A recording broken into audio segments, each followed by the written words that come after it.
Good morning, dear student. Myself, Ravalya Roshni, and today we will talk about our paper number 7, Literary Criticism. In our previous lecture, we already discussed about, define and discuss what is literature, concept of good literature, and last, danger of studying literature. But today we will discuss about importance of craftsmanship in literature. એટલે કે importance એટલે કે મહત્વ, ક્રાફ્ટમેનશિપ એટલે કે આલેખવું અથવા તો કંડારવું, અને લિટરેચર એટલે સાહિત્ય. સાહિત્યની અંદર કઈ રીતે આપણે લખવું, કઈ રીતે સાહિત્યની રચના કરવી અને તેનું મહત્વ શું છે તેના વિશે આજે આપણે ચર્ચા કરીશું. The importance and value of literature depends not only on its originality. એવું કહ્યું છે કે માત્ર ને માત્ર સાહિત્યનો આધાર જે છે તે તેના વેલ્યુ એટલે કે તેની કિંમત મૂલ્ય ઉપર નથી કે જે ખરેખર વાસ્તવિક છે, પરંતુ but also on its technical skill or craftsmanship too. માત્ર તમે જે વાસ્તવિકતા લખો છો તેના ઉપર ખરેખર એનું મહત્વ નથી સાહિત્યનું, પરંતુ તમારી જે વિશિષ્ટ શૈલી છે લખવાની, જે તમે આલેખન કરો છો તેની જે વિશિષ્ટ પ્રકારની તમારી પાસે કલા રહેલી છે તેનું મહત્વ રહેલું છે. It is a wrong notion to undervalue the element in literature. Notion એટલે કે કલ્પના અને અંડરવેલ્યુ એટલે કે ઓછું મૂલ્ય આલેખવું. આપણે ખરેખર ઘણી વખત ખોટી કલ્પના કરી લેતા હોઈએ છીએ કે સાહિત્યના અમુક તત્વો છે તેનું આપણે મૂલ્યાંકન ઓછું આલેખતા હોઈએ છીએ. Example, its technique and craftsmanship. ધારો કે ઘણી વખત આપણે તેની ટેકનિક એટલે કે તેની જે શૈલી છે, કલ્પના ટૂંકમાં વિશિષ્ટ આવડત છે તે અને ક્રાફ્ટમેનશિપ એટલે કે આલેખન ઉપર આપણે ઘણી વખત આપણે તેને હળવાશથી લઈ લેતા હોઈએ છીએ.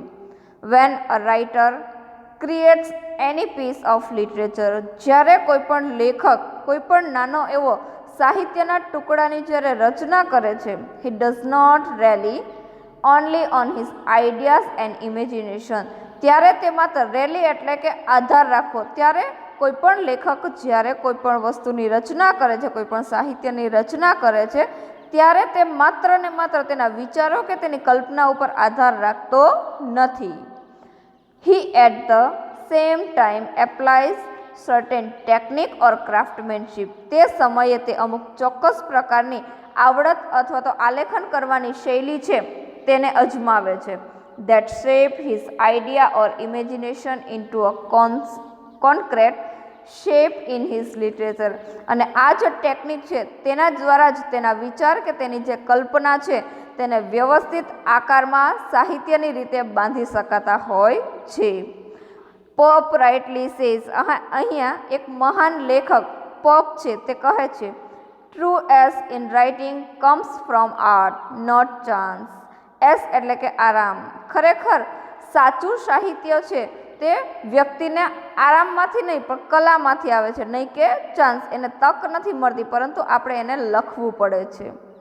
There is no any specific training center for a creative writer like the poet or the novelist as it is for any doctor or engineer. ખૂબ સરસ વાત કીધી છે સાહિત્યકારો માટેની કે કોઈ પણ ટ્રેનિંગ સેન્ટર એટલે કે માહિતી ખરેખર મળે, કોઈ તાલીમ મળે તેવી ખરેખર કોઈ સ્પેશિયલ એનું કેન્દ્ર નથી હોતું કોઈ લેખકો માટે, કોઈ કવિઓ માટે, કોઈ નવલકથાકાર માટે કોઈ ચોક્કસ પ્રકારનું તાલીમ કેન્દ્ર હોતું નથી. જેવી રીતે ડૉક્ટર અને એન્જિનિયરો માટેની તાલીમ કેન્દ્ર હોય છે, પરંતુ કોઈ પણ લેખક માટેનું ક્યાંય તમે તાલીમ કેન્દ્ર જોયું નહીં હોય. The creative writer can be master over his art through practice only. માત્ર ને માત્ર સર્જન શક્તિ છે કોઈ પણ લેખકમાં, તેમાં તમે તમારી પ્રેક્ટિસ વધારે ને વધારે પ્રેક્ટિસ કરો છો અને એમાં જ તમે માહિર બની શકતા હોવ છો. It means it is expected from writer or a poet that. એનો મતલબ એવો થાય છે કે ખરેખર તમારી પાસે જ્યારે ત્યારે કોઈ પણ વસ્તુ છે એની માહિતી છે તે ખરેખર લેખક પાસે કઈ રીતે માંગવામાં આવે છે તો કે એક્સપેક્ટેડ એટલે કે અપેક્ષિત રીતે, જે લોકો ઈચ્છતા હોય છે તેવી રીતે. that they should be expert in grammar and language. અને આ લેખક કે કવિ છે તે ખરેખર ગ્રામર એટલે કે વ્યાકરણ અને લેંગ્વેજ એટલે કે ભાષામાં ખરેખર હોશિયાર હોવા જોઈએ. If the writer is English, he should be master of vocabulary, familiar with great literary works of the past in his own and other languages.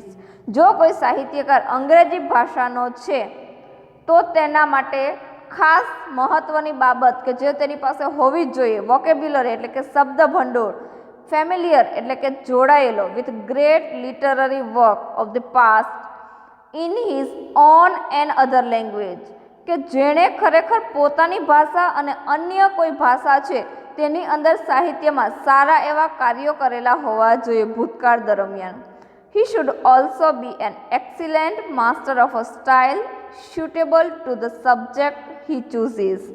આ સિવાય એણે એવું કહ્યું છે કે ખરેખર આ ઉપરાંત એવું છે કે જે તે ખરેખર કોઈ વિષય પસંદ કરે છે તેમાં તે તેની જે ટાઇટલ આપે છે તે ટાઇટલ ખરેખર ખૂબ મહત્ત્વનું હોવું જોઈએ. તેને સબ્જેક્ટ પસંદ કરવામાં તેની માસ્ટરી હોવી જોઈએ અને જો વિષય પસંદગી સારી હશે તો જ કોઈ પણ લેખકનું કોઈ પણ કૃતિ છે કોઈ પણ કાર્ય છે તે સારી રીતે પબ્લિશ થશે અને લોકો તેને પસંદ કરશે. If the writer is fully equipped with all this, જો કોઈ પણ લેખક આ બધાની સાથે ઇક્વિપ્ડ એટલે કે તૈયાર થયેલું જો શબ્દ ભંડોળ હશે, સારા એવા કાર્યો હશે, ગ્રામર, ભાષા, આ દરેક વસ્તુ સાથે જો કોઈ પણ લેખકે કોઈ કાર્ય છે તેનું અથવા તો કોઈ લખાણ છે તેને તૈયાર કર્યું હશે તો then only he can put his ideas into concept shape in literature with help of his craftsmanship. જો આ દરેક વસ્તુ ગ્રામર, લેંગ્વેજ, વોકેબ્યુલરી આ દરેક વસ્તુ જો લેખકે એક સાથે રાખી અને તૈયાર કરી અને પછી કોઈ સાહિત્યની રચના કરી હશે તો જ તે પોતાના આઈડિયાઝ, પોતાના વિચારો છે એને કોન્ક્રીટ એટલે કે સાકાર કરી શકશે. સાહિત્યની જે ઢબ છે, સાહિત્યની આકાર છે તેની અંદર તે આલેખી શકશે. Otherwise it happens many times, અથવા તો આ સિવાય એવું બની શકે કે ઘણી વખત એવું બનશે કે that the writer has fantastic idea and wonderful imagination.